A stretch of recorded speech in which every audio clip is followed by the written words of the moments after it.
Hey guys, welcome back into yet another episode of DevOps, Cloud Engineering and Software Engineering. So पिछले video में हम लोगों ने discuss किया कि सॉफ्टवेयर क्या होता है, उसकी डेफिनेशन देखी और उसके टाइप्स देखे. सो आई होप आपको अच्छा खासा नॉलेज मिल गया होगा रिगार्डिंग कितने डिफरेंट ब्रांचेस होते हैं सॉफ्टवेयर के अंदर, आई मीन टाइप्स होते हैं और हम लोग किन किन चीज़ों पर काम कर सकते हैं. सो उसी में मैंने आपको बताया था कि अगला वीडियो जो बनेगा उसमें हम SDLC के बारे में पढ़ेंगे, जिसको सॉफ्टवेयर डेवलपमेंट लाइफ साइकिल कहते हैं. तो उसको थोड़ा सा ब्रेक देके हम लोग एक और टॉपिक डिस्कस कर, नॉट द टॉपिक बट जिस चीज से ये सारी वीडियो सीरीज की शुरुआत हुई है उसको डिस्कस कर लेते हैं. आप लोगों को पता होना चाहिए कि हम लोग क्या स्टडी करने वाले हैं आगे की पूरी लेंथ में या फिर पूरे कोर्स के अंदर. और मैंने जो पोस्ट डाली थी लिंक्डइन पे जिसका मैंने जिक्र किया था मेरे पहले या दूसरे वीडियो में, तो आज हम लोग वो लिस्ट देखने वाले हैं. और याद रखिएगा उसी लिस्ट को हम लोग फॉलो करने, मतलब डेवऑप्स बनने का जो एक टास्क होता है उसके अंदर क्या क्या आप लोगों को सीखना चाहिए तो उसको हम फॉलो कर रहे हैं, ये हमेशा याद रखना. तो कोई और अगर पूछ रहा होगा कि भैया सॉफ्टवेयर इंजीनियरिंग का पूरा बताएंगे क्या, पूरा तो नहीं, मैं आपको एंड टू एंड डेवलपमेंट कैसे करना है वो तो हम लोग कवर करने वाले नहीं, लेकिन हम लोग सॉफ्टवेयर क्या होता है, उसके क्या कंपोनेंट्स होते हैं, उसका बिल्ड पैकेजिंग वगैरह प्रोसेस क्या होता है और जो वो फाइनली कस्टमर तक पहुंचता है तो उसके बीच में या फिर उसके पहले क्या क्या होता है और कस्टमर तक पहुंचने के बाद क्या क्या करना पड़ता है, तो वो हम लोग सीखने वाले हैं. तो सबसे पहले आज हम लोग देखेंगे कि जो लिस्ट मैंने लिंक्डइन पर शेयर की थी, आई होप आप लोगों ने देखी होगी, और उसके अंदर क्या क्या कंपोनेंट्स हम लोगों को as a DevOps engineer essentially सीखने पड़ेंगे, वो आज हम लोग देखने वाले हैं. तो ये है वो पोस्ट जिसके बारे में बता रहा था, जो कि है essential things to learn for a DevOps engineer.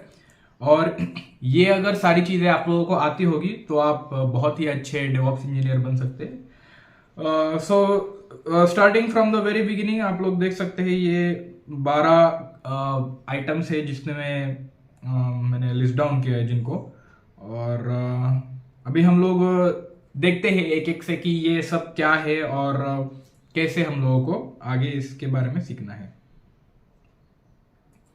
तो ये मैंने यहाँ पर ओपन कर लिया है.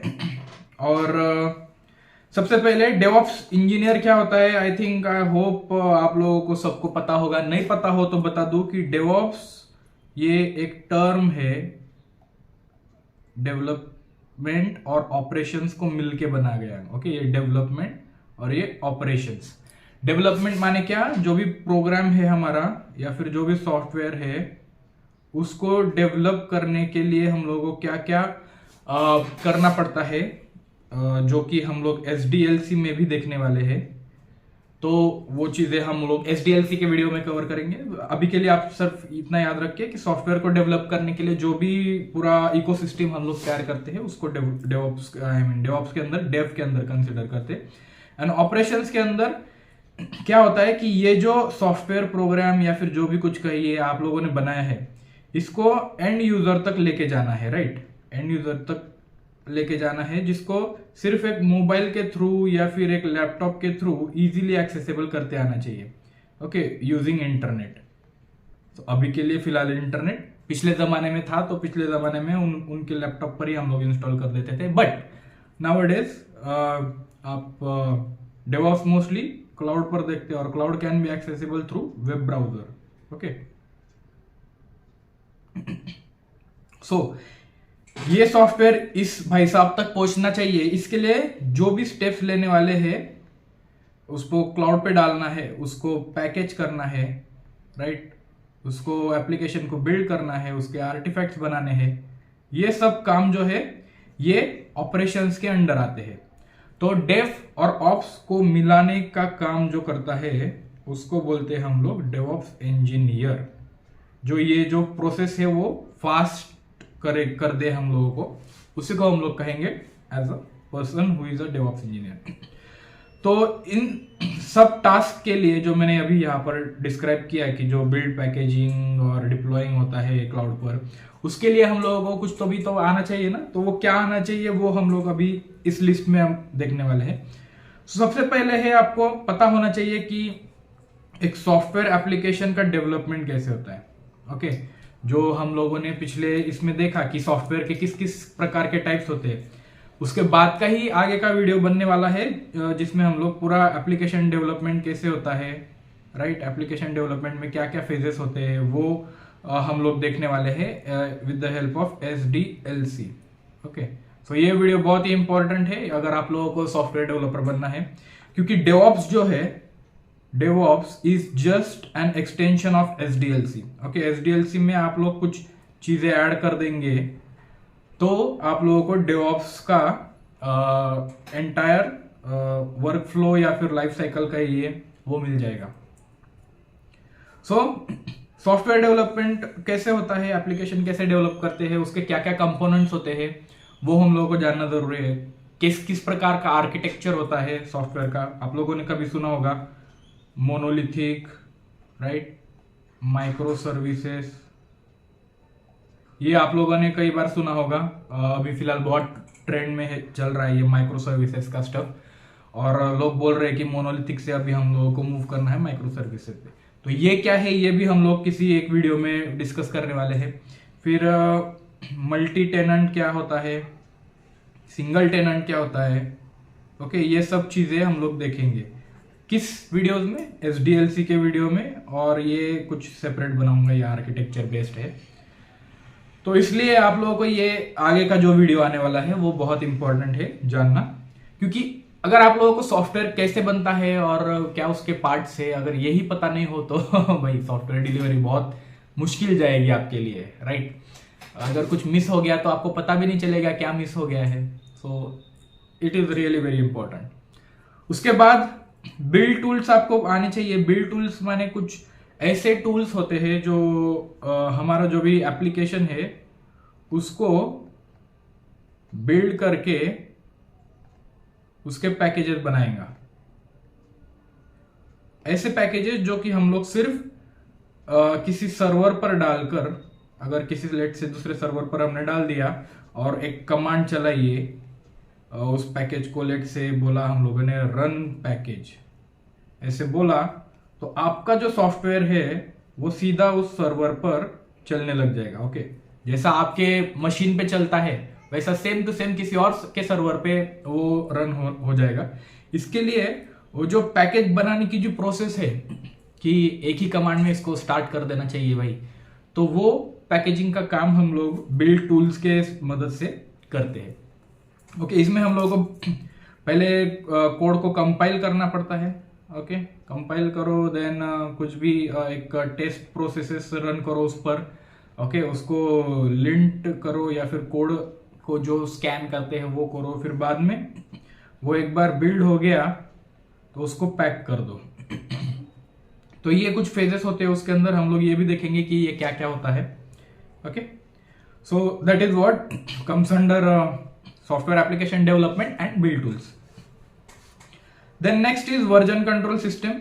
अभी ये वर्जन कंट्रोल सिस्टम क्या होता है, जो डेवलपर्स होते हैं, डेवलपर्स क्या करते हैं, डेवलपर्स या फिर सॉफ्टवेयर इंजीनियर्स कोड लिखते हैं, राइट। तो ऐसा तो कभी होने वाला नहीं कि पहले ही कोड लिखे, फर्स्ट टाइम आप लोग कोड लिखे और वो परफेक्टली काम करे। ओके, ऐसे दुनिया में कोई होगा तो मुझे बताइएगा, मैं सही में उस इंसान से मिलना चाहूंगा। तो होता क्या है कि डेवलपमेंट के अंदर कई सारे लोग काम करते हैं, राइट। एक प्रोडक्ट को डेवलपमेंट सिर्फ एक सिंगल इंसान नहीं कर सकता है सब कुछ, तो वो डिफरेंट लोग एक टीम के तौर पर जिस पर्टिकुलर प्रोजेक्ट पे काम कर रहे होंगे, लेट से कुछ तो भी है, ओके, जिस जो फोटो शेयर के लिए बनने वाला है सॉफ्टवेयर, तो कोड मैंने आज बनाया, ओके, और मैंने अभी क्या प्रोग्रेस की है ये पूरी टीम को कैसे पता चलेगा, ओके, कि मैंने ये कोड बना दिया है। और अगर मेरे दोस्त को चाहिए, किसी कलीग को चाहिए कि भैया चलो आप लोगों ने क्या कोड बनाया है मुझे भी देखने दो, मुझे मेरे को सेंड करो, सेंड कर भाई, शेयर लिंक शेयर कर, तो कैसे शेयर करोगे, राइट। तो इसीलिए हम लोगों को ये जो शेयरिंग कैपेबिलिटी है, या फिर आपका कोड किसी और के पास जाए और वो भी उसको लेके फिर बाद में उसको इम्प्रोवाइज करे या फिर कुछ और फंक्शनलिटी ऐड करे, या फिर अगर आपने गलती से कुछ कोड डाल दिया है जो गलत है जिससे सॉफ्टवेयर बंद पड़ रहा है, तो तो उसको पीछे की से मतलब उसको जो जो चेंजेस आप लोगों ने डाले वो रिवर्ट कैसे करना है। तो हिस्ट्री ट्रैकिंग, क्या चेंजेस हो रहे हैं उसकी हिस्ट्री ट्रैक करना, किसी और के साथ शेयर करना, कहीं एक सेफ जगह पे आपका कोड रखना जिससे कि डिलीट ना हो जाए वो कहीं गलती से। अगर आपका लैपटॉप ही खराब हो गया, पानी गिरा दिया कभी, तो गया भाई, आपका पूरा कोड गया, है ना, पूरी मेहनत पे पानी, या फिर कॉफी फिर जाएगी। सो इसलिए हम लोगों को एक वर्जन कंट्रोल सिस्टम चाहिए, VCS सॉरी, जो कि हम लोगों को हिस्ट्री ट्रैक करने में मदद करे, ओके, कोड को शेयर करने में मदद करे और कोड को सेफ रखने में मदद करे। और इसी को आगे बढ़ते बढ़ते हम लोग सीखने वाले हैं कि इसमें गिट क्या होता है, ओके, गिटहब क्या होता है, गिटहब या फिर गिटलैब क्या होता है, वो हम लोग देखेंगे। ओके, ये जो टूल्स के नाम है ये यहाँ पर आपको मेंशन किए होंगे। तो ये मोस्टली पॉपुलर टूल है वर्जन कंट्रोल सिस्टम को मैनेज करने के लिए। I hope version control system मैंने बहुत ही लाइटली टच किया है वो टॉपिक को। आप लोगों को अगर नहीं समझा होगा तो कोई प्रॉब्लम नहीं, अगले वीडियो में आप लोगों को इन डेप्थ बताऊंगा मैं इन सारी चीजों के बारे में। सो next is operating systems, Linux basics and server management. तो नीडलेस टू से आप लोगों को मैंने बताया था कि ये जो क्लाउड का काम होता है, क्लाउड इंजीनियर का काम होता है, वो क्या होता है, किसी और के या फिर किसी दूसरे पर्सन के कंप्यूटर को एक्सेस करना होता है। ओके, किसी और पर्सन का कंप्यूटर, यानी कि ये सर्वर कहलाता है। अभी वो कोई एक आदमी हो या फिर एक कंपनी हो जैसे कि AWS हो और गूगल क्लाउड हो, ओके, GCP हो या फिर माइक्रोसॉफ्ट का Azure हो, तो उनका एक्सेस करना है सिस्टम, उनका सिस्टम एक्सेस करना है। तो हमारे पास कैसा होता है ना, कंप्यूटर में मॉनिटर होता है, फिर लैपटॉप मॉनिटर होता है, कीबोर्ड होता है, माउस होता है, स्क्रीन पे हम लोग दिख सकता है क्या हम लोग क्या कर रहे हैं। लेकिन मेन हार्डवेयर कंपोनेंट्स क्या होते हैं, उसके जो स्टोरेज, रैम और जो भी मदरबोर्ड वगैरह होता है वो होता है, राइट, उसको हम लोग बेसिकली कंप्यूटर बोलते हैं। तो उस चीज को एक्सेस करने के लिए हम लोगों को अभी किसी और को सर्वर क्या होता है, server is basically a computer without monitor, without keyboard, without mouse, okay, without we cannot see anything in that. So उस चीज को हैंडल करने के लिए हम लोग क्या लगता है कि एक दूसरा कंप्यूटर लगता है, जिससे हम लोग क्या करेंगे कि ये कंप्यूटर से वो सर्वर को कनेक्ट करेंगे यूजिंग इंटरनेट गेटवेज। और इंटरनेट से कनेक्ट करने के बाद उसको हैंडल कैसे करना है, उसके लिए हम लोगों को कमांड प्रॉम्प्ट लगता है, कमांड लाइन टूल्स लगते हैं, जिससे कि हम लोग वहां पर नेविगेशन कर सके, फाइल क्रिएशन कर सके, फाइल को अपडेट कर सके, कुछ भी कर सके। सो दैट इज वाई आप लोगों को ऑपरेटिंग सिस्टम के बारे में पता होना चाहिए। और लिनक्स बेसिक्स जो होता है, लिनक्स सबसे बेस्ट स्टफ है क्लाउड के लिए। सो फंडामेंटली आप लोगों को लिनक्स हैंडल कैसे करना है, लिनक्स का OS, वो आप लोगों को यहाँ पर सीखना है। और फिर जब आप वो सीख जाएंगे तब आप लोगों को वो जो सर्वर होता है या फिर कुछ और मशीन होते हैं उन लोगों को कैसे हैंडल करना है, उन पे कैसे डिप्लॉयमेंट्स करने हैं, उन पे कैसे कोड रन करना है, क्या क्या कमांड्स होने हैं, तो वो आप लोगों को समझेगा। So that's how operating system and Linux basics are really very important. Next is networking and security. Networking, let's say first मैंने आपको बोला कि सर्वर किसी और का है, कंप्यूटर किसी और का है, आप लोग यहाँ पर बैठे हुए, आपकी कंपनी का लैपटॉप या फिर कुछ भी डेस्कटॉप लेके बैठे हुए, है ना, आपके पास कीबोर्ड है, आपके पास माउस है, ओके। सो इससे इसको कनेक्ट करना है। ये सर्वर ऐसा नहीं होता है, सर्वर एक ऐसा डब्बा रहेगा कुछ, ओके, डब्बे में कुछ लाइटें लगी होंगी, यहाँ पर ग्रीन ब्लू लाइटें लगी रहती है कुछ, ओके। सो इसको एक्सेस करने के लिए आपको क्या पता होना चाहिए कि यहां से यहां कनेक्शन कैसे करे, ओके, कनेक्शन कैसे करे, नेटवर्क लगेगा, ये तो कोई और करके देगा। लेकिन जब आपका सॉफ्टवेयर डिप्लॉय होता है, ओके, आपका सॉफ्टवेयर है, फ्रंट एंड है, बैक एंड है और डेटाबेस है, ओके, तो ये सब चीजें जो है वो किसी समथिंग कॉल्ड एज कंटेनर में जाएगा। यहाँ पे आप लोगों को दिख सकता है।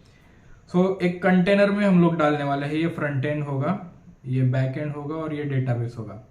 तो ये आपस में कैसे कनेक्ट करने हैं, ये हम लोगों को बहुत इंपॉर्टेंट है समझना। तो इसके लिए हम लोग क्या करेंगे, नेटवर्किंग के जो भी कॉन्सेप्ट्स होते हैं वो हम लोग सीखने वाले हैं। एंड देन उसको सिक्योर कैसे करना है, वो नेटवर्क को जो भी है सिक्योर कैसे करना है, वो भी हम लोगों को देखेंगे। आई नो मैं बहुत ही ब्रीफली ये टॉपिक्स को डिस्कस कर रहा हूँ, but just to give a overview of what are the different task that we will be going to learn, what are different things, sorry.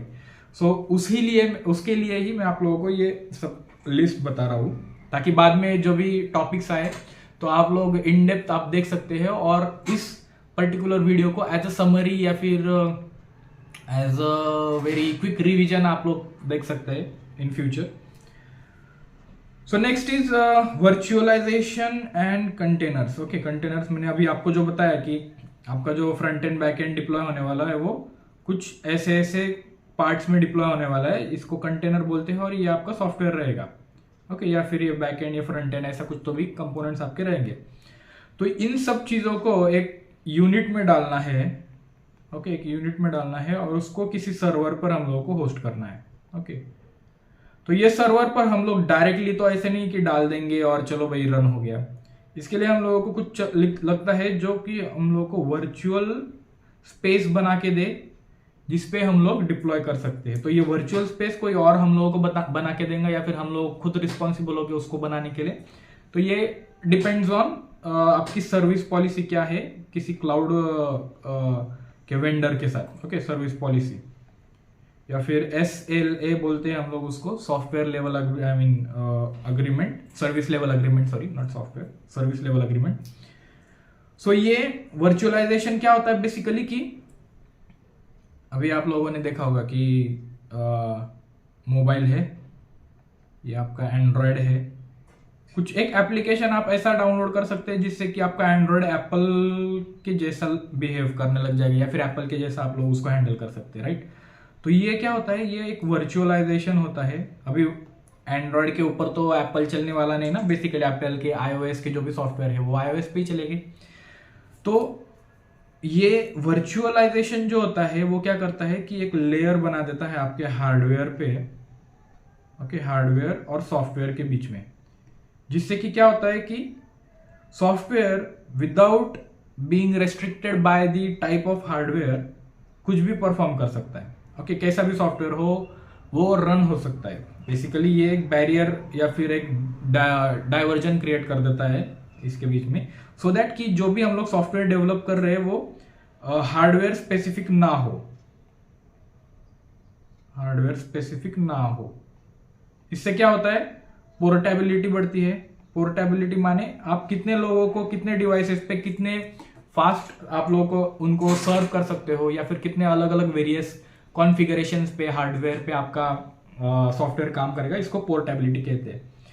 तो ये अचीव करने के लिए हम लोगों को वर्चुअलाइजेशन जो एक चीज है वो बहुत ही इंपॉर्टेंट है सीखना, और हम लोग सीखेंगे किसी और टॉपिक में, इसमें जस्ट मैं आपको बता रहा हूँ। और कंटेनर्स जो होते हैं वो एक इंपॉर्टेंट पार्ट होते हैं वर्चुअलाइजेशन के अंदर, जो हम लोगों को वेरी इजीली और लाइट वेट अचीव करने में ये काम करते हैं। Next is build automation, continuous integration and continuous deployment या फिर डिलीवरी।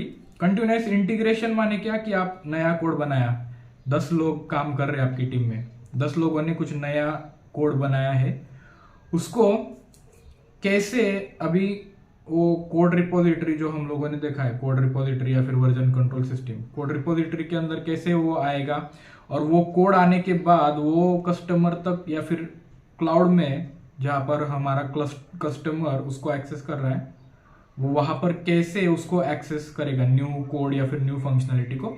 तो ये हम लोग कंटिन्यूअस इंटीग्रेशन और कंटिन्यूअस डिलीवरी या फिर डिप्लॉयमेंट में देखने वाले हैं।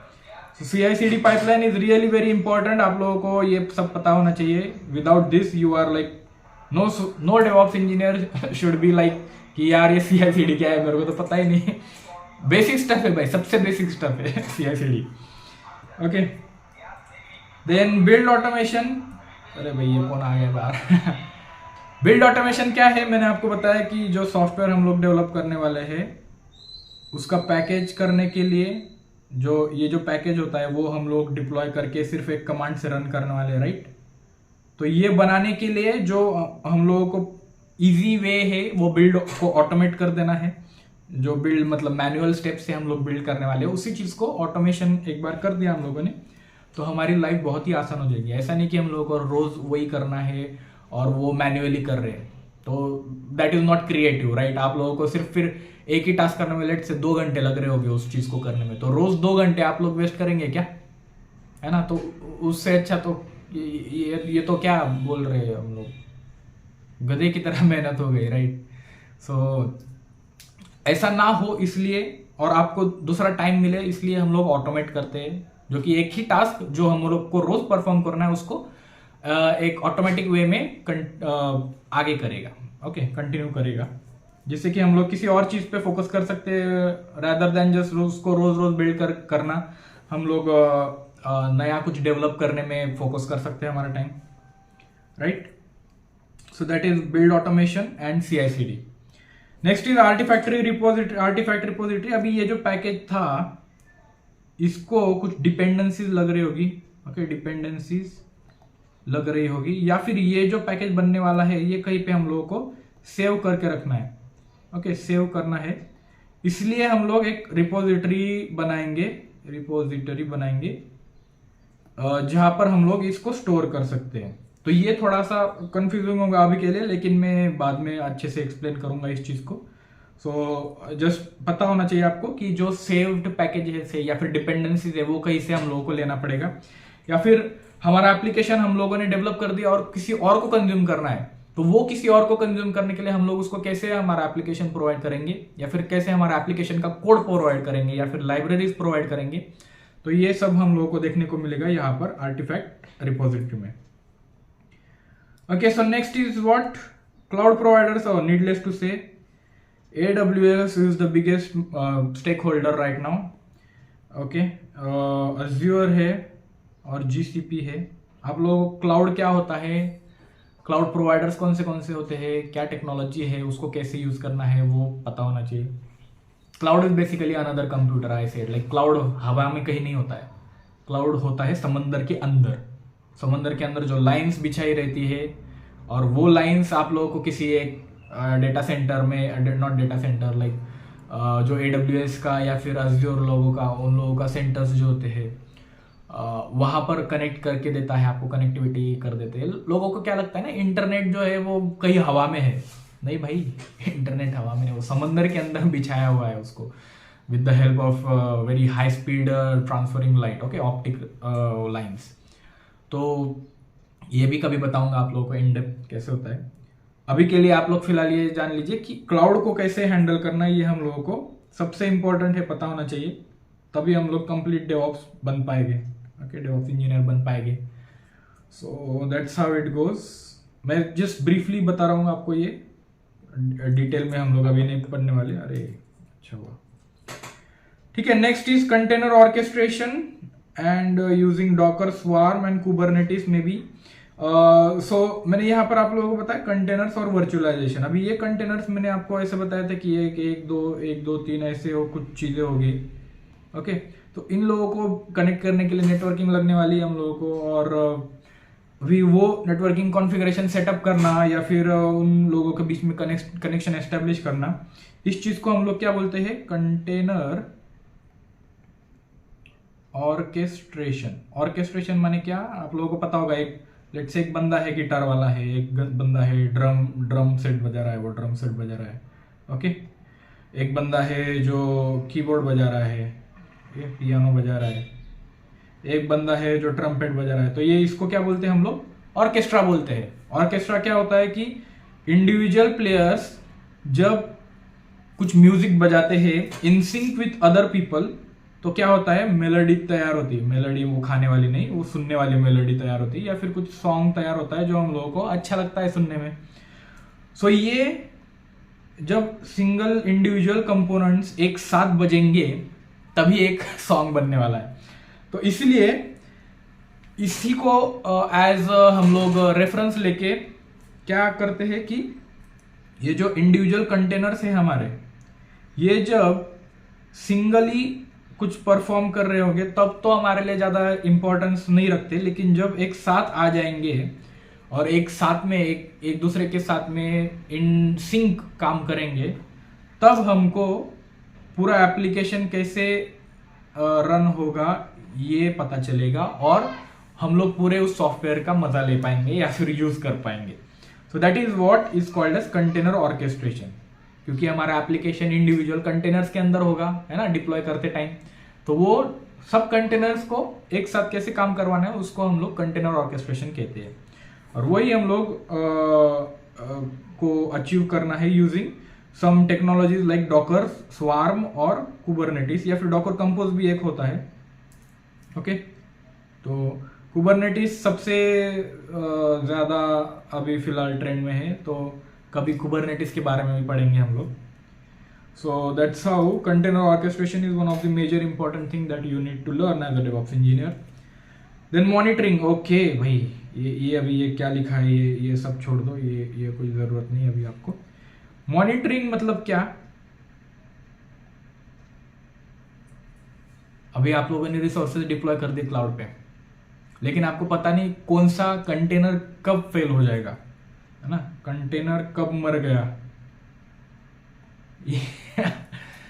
तो ये जानने के लिए आप लोगों को उसको हमेशा देखना पड़ेगा। एक बार डिप्लॉय कर दिया, क्लाउड पे चला गया, उसको देखते रहना पड़ेगा हम लोगों को ये हो क्या रहा है उसके साथ क्लाउड पे जाने के बाद।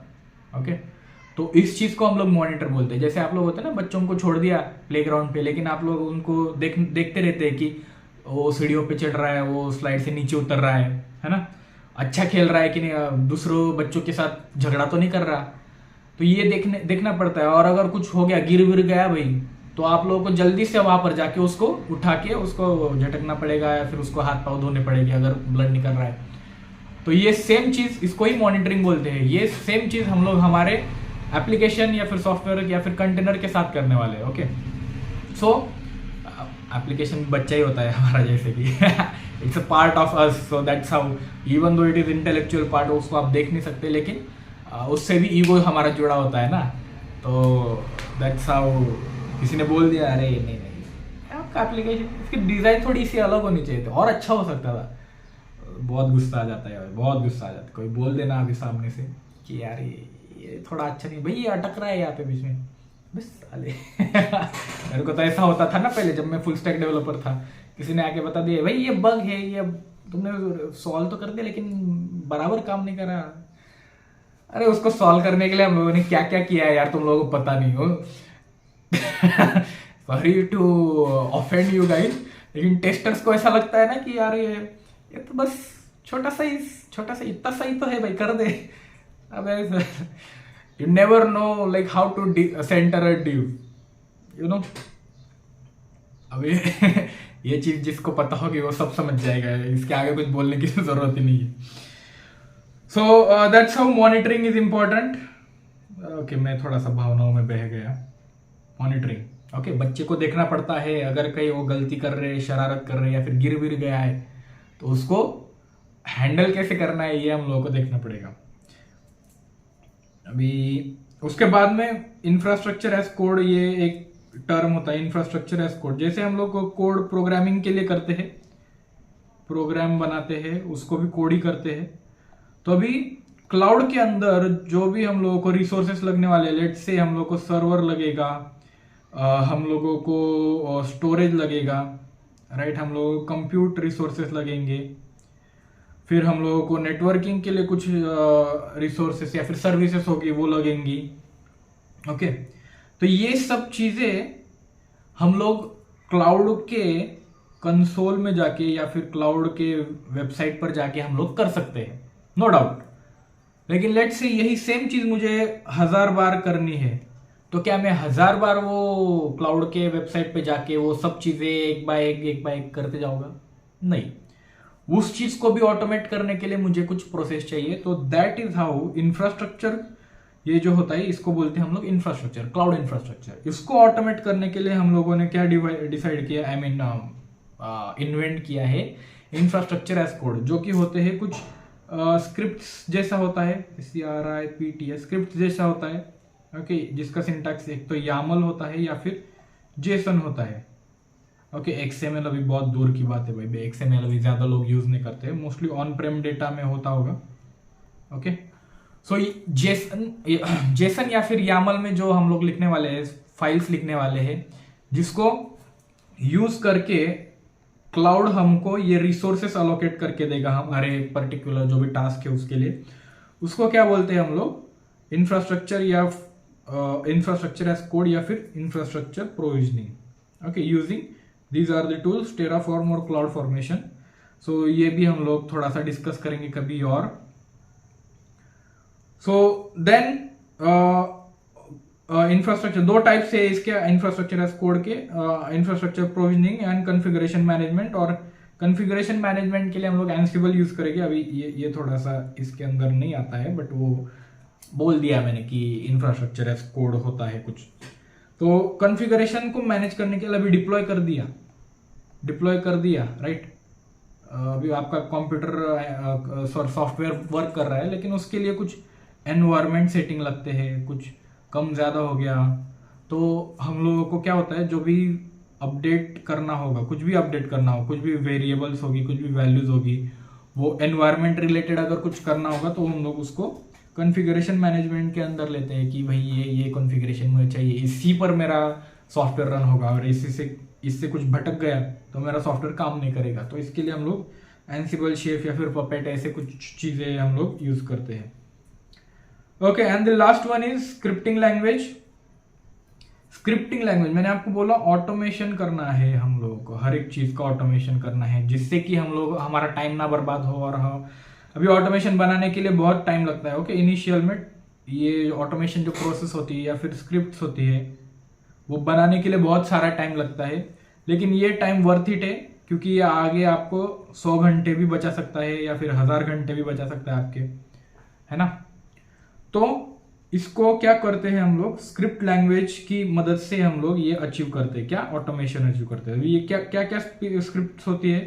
एक बैश होता है जो कि हम लोग लिनक्स पे बहुत अच्छे से कर सकते हैं, और एक पावर शेल होता है जो कि हम लोग विंडोज के लिए बहुत अच्छे से यूटिलाइज कर सकते हैं। तो ये दो ओएस स्पेसिफिक है, और ये जो लैंग्वेज है पाइथन और रूबी और गो, ये भी हम लोग एज कुछ एप्लीकेशन के तौर पे हम लोग को ऑटोमेट करना है, तो वो चीज़ें करने के लिए हम लोग ये पाइथन या फिर रूबी या फिर गो लैंग्वेज का यूज करेंगे। So that's how we have covered the 12 most essential things for a DevOps engineer और for becoming DevOps engineer. Okay, तो उम्मीद है कि ये आगे आप लोगों को याद रहेगा कि हम लोगों को क्या क्या स्टडी करना है। This will be acting as a guide for you guys to know what things you need in order to be a good DevOps engineer. और बताइए, अगर आप अभी भी डेवऑप्स इंजीनियर है तो इसमें से आप लोगों को क्या आता है। ओके, ये पॉइंट मेरे को आता है, ये पॉइंट नहीं आता है, ऐसा आप लोग खुद देख सकते हैं और सेल्फ इंट्रोस्पेक्ट कर सकते हैं कि मुझे क्या अभी सीखने की जरूरत है। सो अभी इससे आगे के डिस्कशंस हम लोग इन पॉइंट्स को लेके ही करेंगे कि एक पॉइंट लिया, उसके ऊपर फुल इन डेप्थ डिस्कशन किया, और फिर आप लोगों को वो कंसेप्ट समझ आया, उसके बाद हम लोग आगे के पॉइंट पर मूव करने वाले हैं। So with that being said, आप लोग इस सीरीज को फॉलो कर लीजिए। अभी इस सीरीज मैंने आपको एज एक पर्टिकुलर प्लेलिस्ट में डाल के दी है, आप लोगों को अभी दिख रहा होगा वो प्लेलिस्ट। सो अभी दिखा देता हूँ, सॉरी, छोड़ो जाने दो। तो गाइज आप लोगों को ये प्लेलिस्ट दिख रही होगी। सो यहाँ पर DevOps, cloud and software engineering and cyber security भी है, मैं वो भी कवर करने वाला हूँ। ओके, सो आप लोग इसको फॉलो कर सकते हैं, और हर एक चीज़ें मैंने लाइन बाय लाइन डाली हुई, I mean with all the path. So first से स्टार्ट करिए, then second, then third, then fourth, ऐसे ऐसे हम लोग ये सीरीज कवर अप करने वाले हैं। अभी ये जो नेक्स्ट वीडियो आगे आएगा, और इसके आगे के जो टॉपिक्स है वो इसके सेम प्लेलिस्ट के अंदर ऐड होते जाएंगे। तो इसको लाइक आपके इसमें सेव कर लीजिए और नोटिफिकेशन ऑन कर दीजिए। और जैसे कि मैंने आपको कहा, जिन लोगों को ये इम्पोर्टेंट लगता है या फिर जिन लोगों को ज़रूरी है, ऐसे लोगों के साथ शेयर कीजिए। और फिर बस, और क्या, अगले वीडियो में SDLC के बारे में पढ़ेंगे पक्का।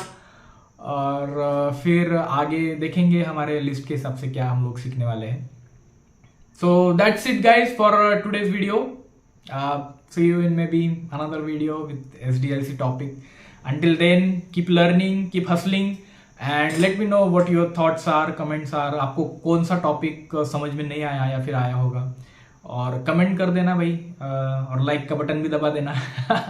दूसरों तक पहुंचना चाहिए. That's what I think. And किसी और की हेल्प हो जाएगी तो मुझे बहुत अच्छा लगेगा. सो with that being said, have a nice week, maybe have a nice day, and see you in another video. Bye.